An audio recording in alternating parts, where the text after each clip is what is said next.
Hello Ray guys! Good day sa inyong lahat. It's bright and sunny today.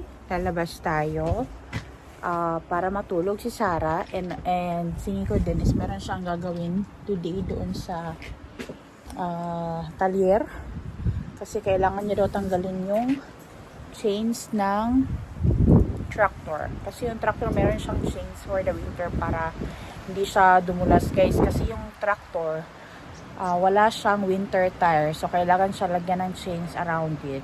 So, sabi ni Nico, hindi na daw magkakaroon ng takatalvi yata or yung mabalik kami sa winter ba for a couple of days. So, hindi na daw. Kaya, tatanggalin niya na daw para malipat niya na yung tractor dito and madala niya yung klapikon or yung pangkat ng firewood. Kasi magpapaputol kami ng mga kahoy dito very soon. And gagawa rin na rin si Nico ng firewood namin. So, si Pimo is andyan ngayon sa labas. Is Pimo going to stay outside? Okay. Maybe Pimo can now stay outside guys kasi nga medyo warm na. It's already 11 degrees. I think she will survive now. It's warmer. Umiiyak na si Sarah.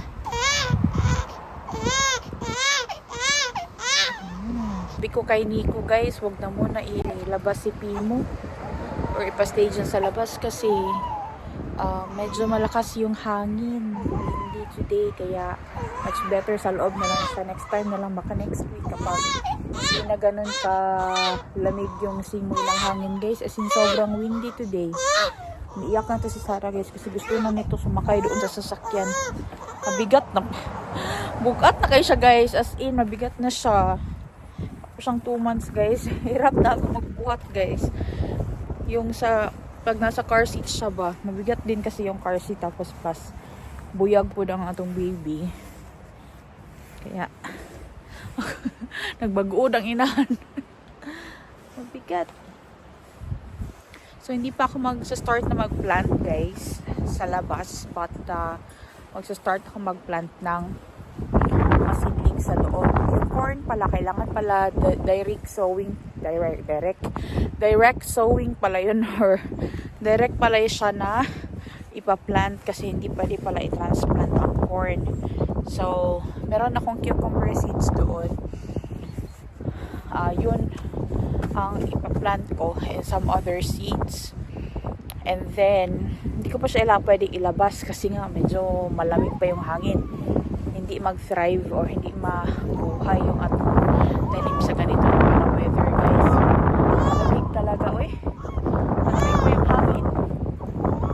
Yung temperature is plus 10, plus 12 degrees. Pero yung hangin guys, nagpapalamig. Malamig siya. Hintayin natin si Nico kasi pupunta tayo doon sa sister-in-law ko. Andun yung stable, tsaka andun din yung talyer. And doon tatrabahoin ni Nico yung oy, Sarah. Dota, Sarah. Umiiyak to guys kasi gusto na nito magsakay ng brum-brum. Wala pa si Nico. Hinihintay ko pa. Nagbihis pa yun. Naglagay pa yun ng kanyang working pants. Nirarocking chair ko lang to. Nirarock ko lang yung kanyang tawag nito car seat guys para mahimik yung bata patunta kay gusto nito guys palaging gumagalaw yung palaging nasa car. So dito na si Nico. Natahimik na yan guys kasi gumagalaw na yung car. Ay nako Sarah.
Andito si Nico guys. Oh.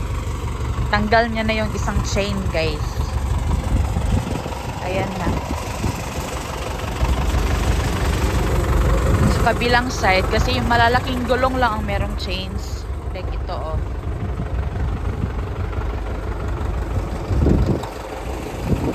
Yan oh, may chain siya guys. Kasi yan yung parang ano niya, winter tire niya.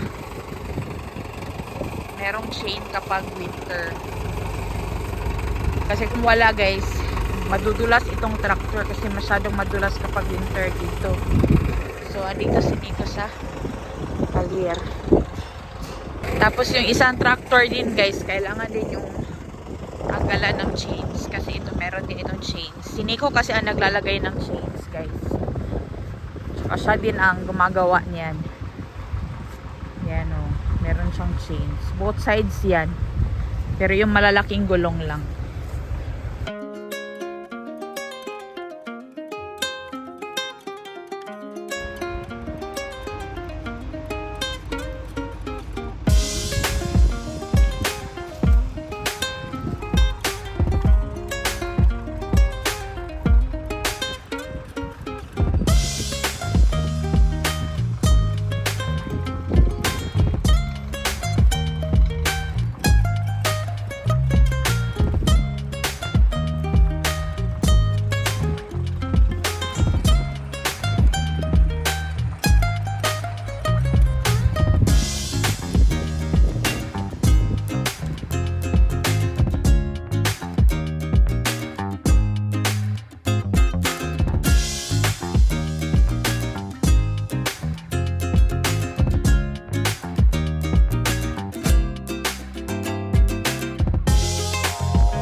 May parcel tayong bubuksan guys kasi may in-order ako online. So kinuha namin to after namin doon sa Bible study. Aha, ayan na. Natawag na si Sarah. So ito guys. Hala. May free. Ano to? Bimo, go down. Ano to, ACO? Ano to? Wala man ako in-order na ganito. Libre to? Ang in-order ko guys is yung spray. Ito oh. Yung diaper for, yung mini diaper rush. Andun naman si Nico guys. Ito ba, para sa kay Sarah. Kasi mura siya online. Tag 7 lang siya. Ay, may mga freebie sila. Freebie siguro ito guys. Naka-freebies tayo.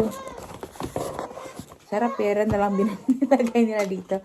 So, 4 na ganito yung binili ko guys. Para meron kaming stock. And yung isa is lalagay ko sa bag. Thank you. Ito. So, 4 ito. Ayan. Ayan. So, meron na tayong 4 nito. Hindi mo muna ako bibili for some time. Amazing. May libre pala silang deodorant. Maganda yung product ng ACO, guys. Thank you. And para dito, thank you din. Ano to siya? Hoy to void eh. It's a cream. Tulog si Sarah guys. Andun siya sa kanyang car seat. Kahit hindi na namin ginalaw, nilagay lang namin siya dyan. Tulog na siya. This car seat is like magic. Yeah, and our window is now open guys. One small window is open because it's very warm today.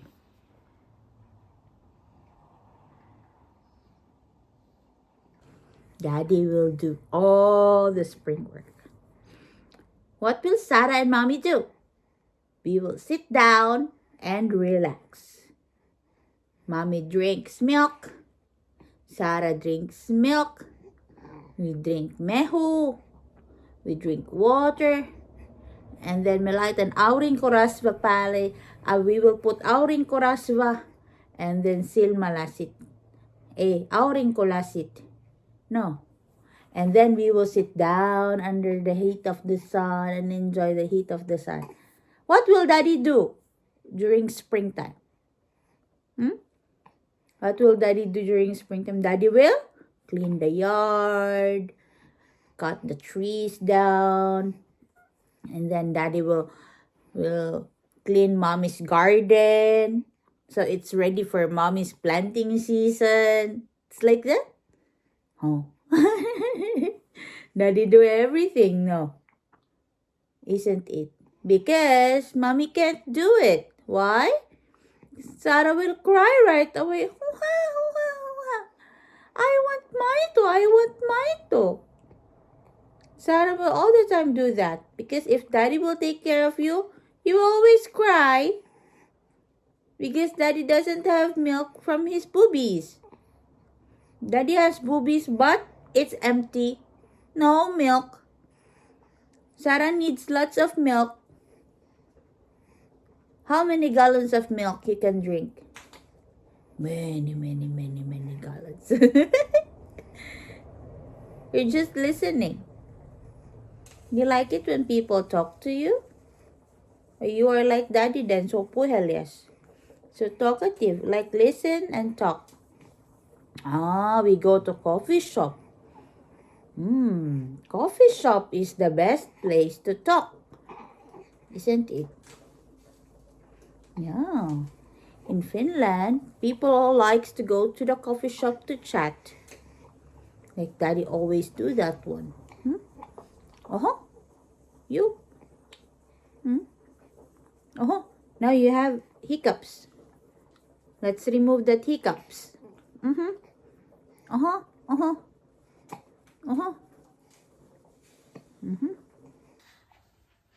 Space rocket. The rocket launch. Mitä se sanotaan? Ready for lunch. Ready for lunch. Lunch or lunch? Lunch. Lunch. Ay. You're a rocket now? Ay. Now let's wear short, mikä se on? Short sleeve. Lyhyt hihapaita. No, because it's much warmer today. Niin, tänne on aika. Have you showed the sun there? Yeah. Tignan nyo guys, sobrang warm sa labas. Yeah, sobrang warm. Alright guys, good day. Meron tayo ditong mga cuttings ng bread. Ito yung sa loaf bread guys na ginamit ko doon sa Voilei Pakaku na inihanda namin doon sa dedication ni Sarah. So ito is mga trimmings ito sa side. Ayan o, kasi ito yung parang medyo matigas siya na part. So hindi namin siya ginagamit for the Voilei Pakaku. But ayaw ko ito masayang. So ito is, na-dry ko na siya guys. Hinayaan ko lang siya sa room temperature. And ayan o, dry na siya.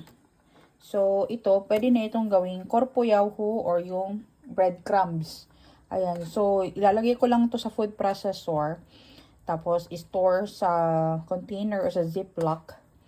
Tapos, pwede natin siya gamitin later for any recipes. Like, pwede din itong gamitin for the cheesecake. Yung crust para sa cheesecake sa bottom. Or gawa tayo ng Spanish bread or pandesal. Kaya pang fry, ganyan. Basta breadcrumbs na ang kalabasan nito guys. After natin siyang malagay sa food processor. So, hindi natin siya sasayangin. So, lagay lang natin to dito guys sa ating food processor. Buti na lang bumili ako nito na talaga, no. Tapos, yung manual namin, binenta namin yun sa ukay-ukay guys. Ayan. Kasi hindi ito masayang. Kahit yung mga breads na, na luma na tinapay sa mga bakery, ganito man ang ginagawa nila. Kahit yung mga Italians guys, ganito yung ginagawa nila. Yung mga leftover na mga tinapay, ginagawa nila yung breadcrumbs. Kasi bawal magsayang nun. Pwede nga ito i-manual lang, yung pukpukin mo lang, lagay sa bag. Pero meron naman tayong food processor, so dito mas mabilis.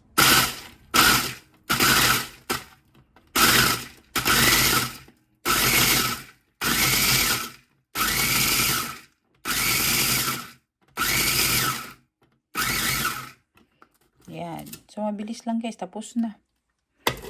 Konti pa. Ayan, meron na tayong breadcrumbs. Yan na siya, oh.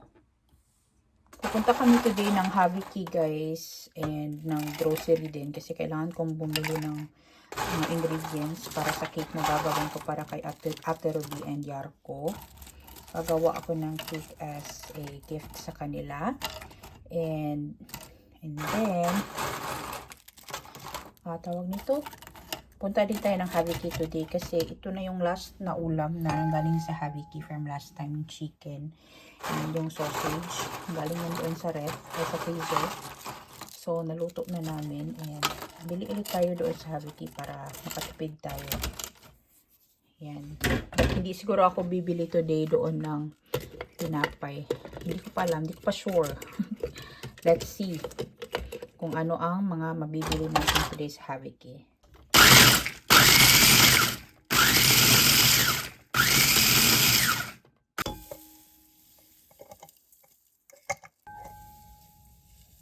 So, ganito karami ang breadcrumbs na nagawa natin, guys. More than 500 grams din ito. Si Sarah umiiyak na. So, kailangan na bibigyan yun hanggang gatas bago kami umalis. So, ilalagay lang namin to sa ziplock. Tapos, isustore natin ngayon. Gagamitin natin next time na gumawa tayo ng mga recipes.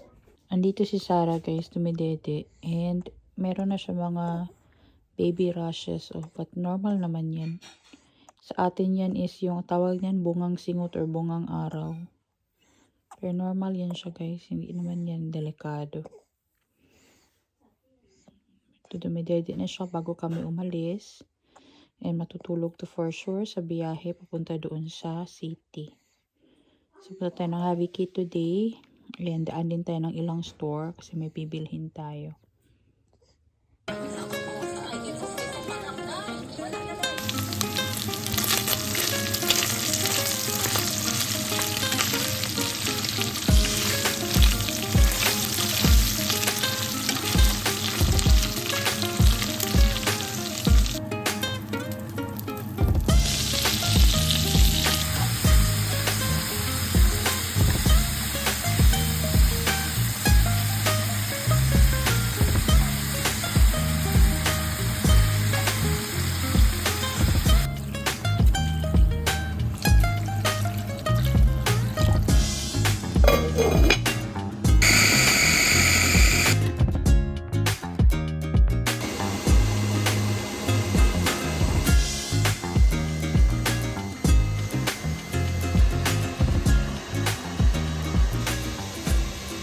Hello guys, good day.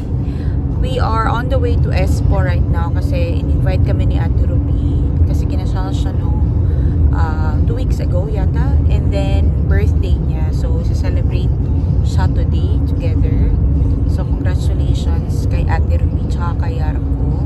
So pupunta kami doon, guys, nothing very formal naman, ano lang, with friends, ayun. So andito si Baby, si Nico and Anika. But si Baby, guys, ang dami niyang rashes sa mukha. Nagkaroon na siya ng eczema. But binilhan ko na siya kahapon na cream. So nilagyan ko na. And kailangan na siyang ipahid from time to time para mag-subside. And mainit siya, guys. Kapag hinawakan mo siya, mainit yung balat niya. Kasi may redness and rashes. Tapos, medyo, siya, rough. Kaya, kailangan siya lagyan ng cream. Pero ngayon, nag-subside naman siya somehow.